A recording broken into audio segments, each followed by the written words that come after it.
TV atibatike zvechopu. Ndoda kungotanga nekukorokotedza vanhu vagraduate kuUniversity of Zimbabwe muzuva ranhasi ndichiti makorokoto amhlope kusanganisira ana Dexter Nduna vanga vaneta nekufeka madegree. Unoziva kuti nyaya yakamboitika vachipfekawo vachimbonomira pane mamonye ipapo, but shungu dziri right. Vamwe vanoti fake it until you make it. It's a good thing. Nhasi pane nyaya dzakawanda dziri kutaurika zvirimo kati imomo mumezanu PF, nyaya dziri kutsanangurwa, so ndichakusanganisa nenyaya iyo ndichaiisa pekupedzisira this video monyatsonzwisisa muzvinzwiro mega, because pane mamwe maissues ekuti unofanira kumbonzwa mamwe mafights from vanhu vari mukati. These are some of the leaked messages dzandinenge ndinadzo dzandinechida kuti vanhu vese munzwisise zvinhu zvinenge zvichiitika. So nhasi da kungopinda ndichingokuzivisai futi zvekare imwe update pamusoro pemuchinda uya wekunzi anga asungwa. Ndiri kuona the Zimbabwe Republic Police categorically disassociate itself from the treasonous social media videos and statement issued by a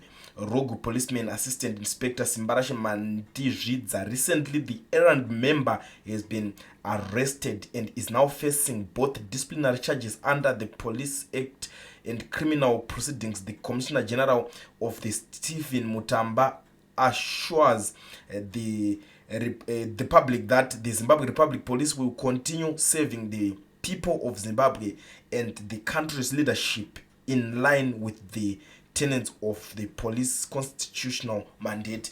Unoziva kuti imwe nyaya yakutonetserwa inyaya yekuti akatanga abvuta masimba kutorera Mutamba power rake, ndo imwe nyaya ari kukwadzirwa. Ndiri kuona vamwe vanhu havasi kunyanyonzwisisa. Ini nezeta rapi apa the likes of ana Mutamba, and I understand kuti this guy is a policeman, but vasati vaita anything vanofanira kumbomutora voenda naye kuno chipatara vonotesta brain dzakakwana here, vomutesta futi kuti asi munhu ari kuita zvemadrugs here. Zvekuti vake zvokuti ndozati zvinonotadza kuregererwa munhu zvokunzi munhu azonzi ari kuita zvekutora zvemadrugs, but inini ndakazvitarisa iri rinenge guka iri dombo chero ndakazvitaura vanhu vakatanga kuda kutadza kuzvinzwisisa. Ndikuona vamwe vari kuti aiwa kwewe waiziti uri kuzotiudza zvese izvozvo zvekuti usati waita strategy yako unofanira kugara wastada munhu uri kunorwa naye, because vanhu vakaita sana Mnangagwa vagadzira masystems ekuti anorova vanhu. Well, kana muchidhauta ipapo I don't have any problem with that. Unokwanisa kuenda kumbonomutesta, unotesta anything, go to Zimbabwe right now and test zvinhu zvandakutaurira, because uchida kurwa nemunhu unofanira kutanga wamustada. You have to study the opponent. Unyasonoti alright, uyu weakness yake iri papi, strength yake iri papi. Hazvinzwisiswe nevanhu vamwe vaya vamaslow ngirikini hazvinogona kukunetsa, but isusu tichitokutaurirai chokwadi sezvazvitori. But inini chandiri kuona ndechekuti vanofanira kuongorora this guy guka dombo charo, because hazvitwe nemunhu kuti anenge ari normal. Understand kuti unotora risk, but unoona kuti mamwe marisks haasi necessary. Ndo matauriro andaizviita chiti please mamwe marisk ada kutorwa nevanhu aka, it's not even necessary. But look now, the guy is in trouble zvekutodaro. Macharges acho ari kufesa vedu wega unopedzera wakunzwa tsitsi apa vanhu vanenge vachitokuona vakutokuti gamba ravo, ende vanhu vanoda kungopeshedzera nezvimwe zvinhu zvisina nebasa rese, but yo unopedzera wasvika pachikamu chekutoona kuti vanhu muZimbabwe ndozvavari vanongosimbisa zvese without knowing kuti alright munhu watiri kusimbisa izvi life yake inotenge itori in danger. Ndambona umwe ari kuti anzi waiwo taizvo asi wakabhadharwa here. Well, ndinobhadharwa nani? Ini ndiri kutaura chokwadi. Hapana pamwe paunonodzwa kuti unobhadharwa nani. Tinototisevawo kuitira kuti kune vamwe vechidiki vachada kuzoita anything, they have to know the kind of person they want to challenge. Vasati vasangana pa, vasati vapinda paground. And hakusi kunyeba usambofokanya, and go and ask everyone, and unobvunza chero advocate Nelson Chamisa kuti why is it musina kutora ma steps akaita seaya vanokutaura kuti takastada opponent yedu kuti izvi uku strength yake iri uku asi ma weaknesses ake ari uku. Saka iwo wazvitarisa unofungidzira kuti vamwe vese ana Chamisa nani nevanhu vese varume vese vari muZimbabwe unofunga kuti vakapusa here wakavatarisaiwo, kana kuti unofunga kuti vanopengera wakavatarisaiwo zvekuti vangatadza kuita zvinhu zvakaita sekungono challenge like zvikuita zvidotoshaya kune these guys. Now macharges acho awanzwa treasonous charges chichi zvokuchallengeana naMutamba zvekudidi madisciplinary vakomana. Obviously kwanzwa patotaura zvese zvekuti basa achadzokerwa achashanda kubanze koko chibva imakangano nezvazvo basa racho robva raita se robva ratopera. But inini this guy ndazonyatsotarisa ndichirova ma-researches angu, he was more like a comedian. Aitogara achitongozviita zvekuti press statement ndamboona mumwe one of the bita journalist achati ko munhu aimurowa manhingirikeni aimurekodha mapress iwaya akasungwa here because inini ndakazvisungirwa. I was like oh like seriously in this day unobvunza kuti akazvita izvo hatisi kuramba hapasi pese pekuti vanhu munongotora nyaya dzenyu muchida kungopfekera kungokwana ipapo. No, iye aizvirekodha iye ega because hapana any media house yakamupublisha. We understand kuti zvakaitwa kuna that guy is very bad, is very wrong. Tese takazvikondema, but not in every situation kuti atowedzera kuti alright it looks like he's not satisfied kuti munhu asungwe atowedzera kuti munhu asungwe.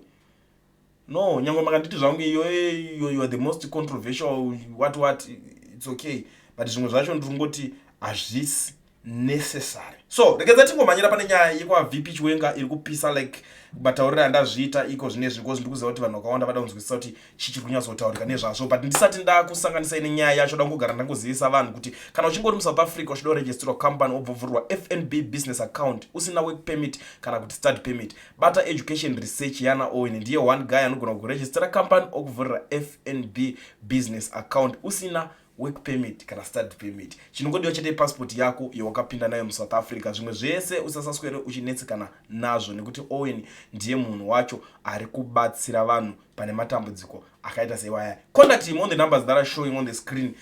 Motaura naye mogara maitiro. Usaswere uchivhara unzona bank account mukore uno iwe une passport iyoyo younayo younopota uchiisa mazuva uchiita sei iri kushanda zvese. Saka chiteererai munzwe nyaya dzirimo mukatikati muZANU-PF imomo pari kupisa. Comrades and friends, how are you now? The issue that I would like to talk about in our youth wing. Ndofunga youth executive yeZANU-PF ndofunga makaona pakaitwa meeting yakaitwa nezuro. Youth executive ikadaidza presidium ana mai Muchinguru variko, vice president Chiwenga wangu variko, president Mnangagwa wangu variko, Tinoma Chakaire was there also, na John Paradza. Ndaifunga kuti kunyarara kwaita John Paradza maybe had much time to introspect and to fix things on his approach to things. Bandatoona kuti atodzoka ratobenzi wese kutonyarara kwanga achitoita kwakutori nani izvizvi ratodzoka ratosasika muwese kutouya achitoita seakaiswa pamagetsi achitaura nhau ye2030. And to be honest with you, right now we've got one of the most useless youth executive in the history of ZANU-PF. The most useless, the most incompetent. They don't have capacity. They know focal those people. You wonder. I just hope people get to see the video. I'll look for it and send you guys again. Mukaona zvine zvichitaurwa ipapapa ndo pamunoona kuti people don't learn. Sure mungati vachiwenga varipo, Mnangagwa wacho aripo, leadership yeyouth yacho iripo. Then mayouth motanga ine kuchanda 2030. Chita maslogan e2030. 2030 yekuenda kupi? Kana 2030 ichiita madivha matotaura Mnangagwa ipapo kuti ibvai maextenda futi term yekusadhaki. This week pamuri kuenda ibvai matonoloba kuti extend. But hazvisi kuita. Saka kana sadhaki ichiramba zvinhu zvakadhakwa kudaro, iconstitution yebato ripi rinobvuma zvinhu zvakadhakwa kudaro? Because isusu hatisi kubvuma 2030. 2030 yekuenda kupi? Kuti vaspecific kuti vaMnangagwa toda kuti murambe muchitonga, kutonga kuendepi? Zimbabwe has got more than 18 million people. Chii chiri kuitwa naMnangagwa chisingagone kuna Chiwenga or any other person, be it me or you who is listening to this audio?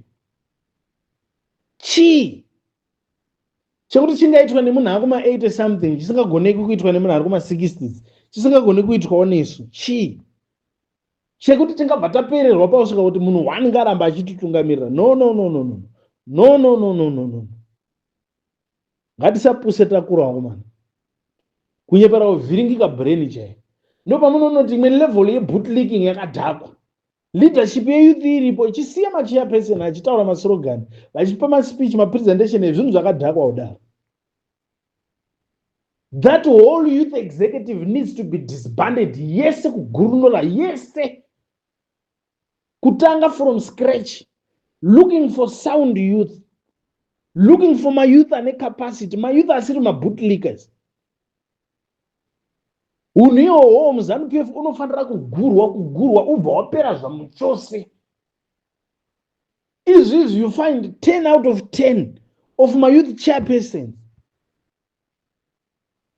secretary for youth affairs, vese vanenge vachitaura kuti pamberi ne2030 ipapapo pakafuma mangwana chaiye pakafuma pachinzi vamunanga gawa sepresident, pane umwe futi those same 10 youth chairpersons from maprovince ezimbabwe, you find them still saying kuti president apo iye ari kupedza, ndiye watiri kuda, we've always been praying for him, ndiye mutungamiriri watapiwa naMwari, tonga aisitereke kusvika 2050. Asi nezuro muno maanochitaura kuti umwe ngatongosvika 2030 within a space of 24 hours mune mauchinja futi language muchitaura kuti ndiye mutungamiriri watagara tatichida. This is why we need to do away with my youth anoteera my individuals, because people come and go, but the ideology remains, the constitution of the party remains for years and years and years and years.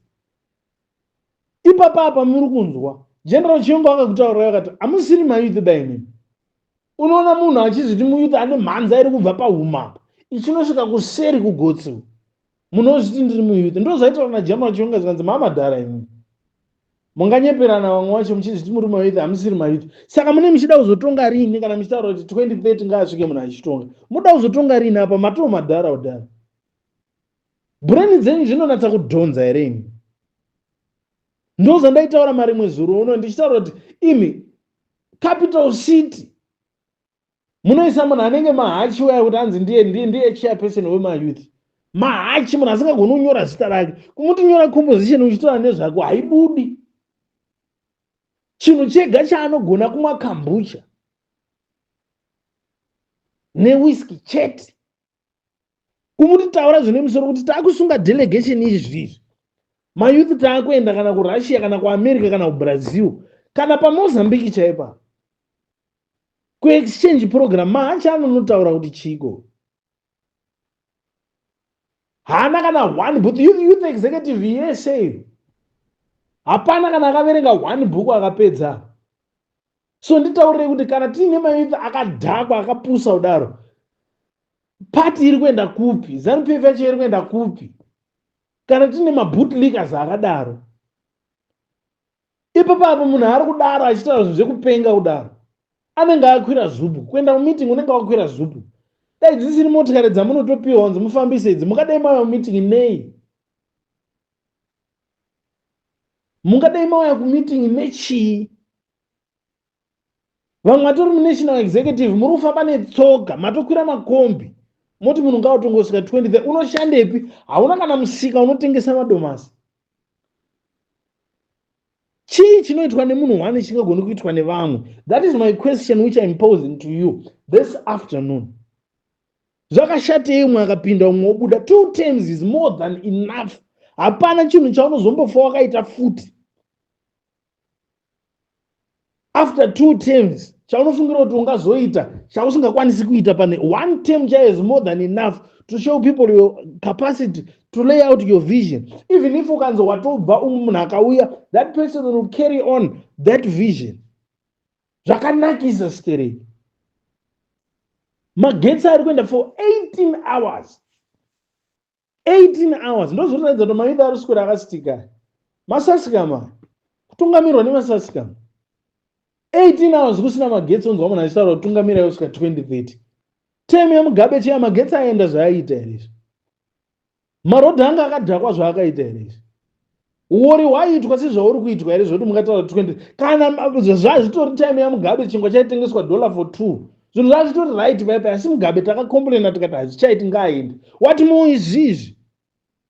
How is it that we tolerate the situation kuti zvinoramba zvichitodhakwa worse? People see things as if it's normal. Mayouth achitaura kuti hey, viva 2030 viva. Chii chacho? Mune masasika mimi. Regai Bhaibheri ritaura kuti baba vebenzi havana mufaro. General Chiyongo pamunopinda disband that whole youth executive. Makanatsa kuzvionera mega muripo. Mayouth achinyepera kupengereka makagara vachitaura zvinhu zvisina gwara, zvinhu zvisina musoro, zvisina njere mukati. pamuchatonga Zimbabwe, kana muchida kuti nyika iende kumberi, disband that whole youth executive. I am telling you this. If you don't disband that whole youth executive, we are not going anywhere. History will repeat itself. Ticharamba takangomira panzvimbo 1. Musaise kana kupa ministry kana 1 munhu ari youth executive yeizvizvi. Hatina kwatiri kuenda. Vanonyadzisa vanhu ava, vana brain vanhu ava. Question yangu ndeyekuti chinotadzisa munhu chii kana usina zvekutaura? Pamberi neZANU-PF pasine mhandu, wogara hako pasi. Zvakashatei? Zvakashatei? Panotoswera tichitoshuwira vanhu nhamo wese kutodarika iripo iyi. Munotaura kuti hanzi 2030 yekudiko? Ipo papa munhu atoda viva 2030. Colgate chaiita dhora munhu haana kukwesha mazino, toothbrush haana. Zvinorwadza, zvinoshungurudza, zvinosiririsa. Kana nyika inenge Zimbabwe yane 45 years yane independence, tichielecta madofo akadaro kuti atungamirire youth, tichiwana munhu anoshinga kuenda pamberi pekamera kuti apengere pamberi pekamera, Zimbabwe yese ichona. Hatina kwatiri kuenda. Hakuna. Inditori muitho weZANU, asi zvisingaiti hazviiti. Hatimbofi takavanza. Youth executive yese, it needs to be disbanded yese. Hatina kwatiri kuenda. Imbavha dzega dzega, vana mahachi, they are stealing day in day out, vachiita mastrains, vane motikari, maRange Rover, maFord Ranger, maD40 zvese vanazvo, asi vanhu vari kutungamirira vari kutambudzika, havana kana pekubata. This is why those people are saying ngatipushei 2030. Mahachi imbavha, they are stealing. Vogurira tumwe tumachairman tunobva kuzvikolovi zvematunhu kuti mauya kumeeting taurai zve2030. Hakuna mayouth anombotaura zvinhu zvakadaro asina kubriefwa prior to that meeting. Hakuna, never. Pane munhu akatobriefa mayouth ane kuagrila kuti itai slogan ye2030, itai slogan ye2030, itai slogan ye2030. Wotopuwa zvima $100, zvima $200, zvima $100, zvima $200. Unogurirwa mari yakadaro, unosvikepi nayo $100? Unosvikepi nayo? Tell me. Mari yekuti ukachinja yatopera. Ipo papa mune vana 3-4 vana. Ilegacy ipi yamuri kucreatera vana muchiti youth leadership. Muchitaura zvinhu zvekupenga zvakadhaka kudaro. Prema chaiyo, hapana kana 1 munhu ari muyouth executive ane mwana akambopira kwira tram muprema nenhamo. Mutaura 2030. Zvakasara ndezvekudhakwa izvo. Hatisapoti zvinhu zvakaora kudaro. Nditori muyouth asi garai maziva kuti kuManicaland 2030 hatisi kuda. Ndakuchitotaura Manicaland, ZANU-PF toimhanyira kona to kona province yese ya 2030 president hatisi kuida. Mukati fambe mutsveta, mowana nguva yogara upurazi, mogara nawo zvikuru, muchididi makazorora muri ikoko. Matsotso enda ujeri, moonawo kuti vamwe vanotonga sei muripo. Hatichadi utungamiriri hwoti munhu anofirapo. Hausi usabhuku hazvibudi, hatisi kuda. Manicaland 2030 taramba, zvese zviri kuitwa izvozvo paground hapana kana 1 ari kuzvida. Zvavari kutaura machairperson, maexecutive, youth executive members, vari kutaura zvinhu zvemusoro mavo. Isusu hatisi kuda 2030. Muchida muchatopindawo nechisimba nekumbunyikidza vanhu, asi vanhu hatisi kuda.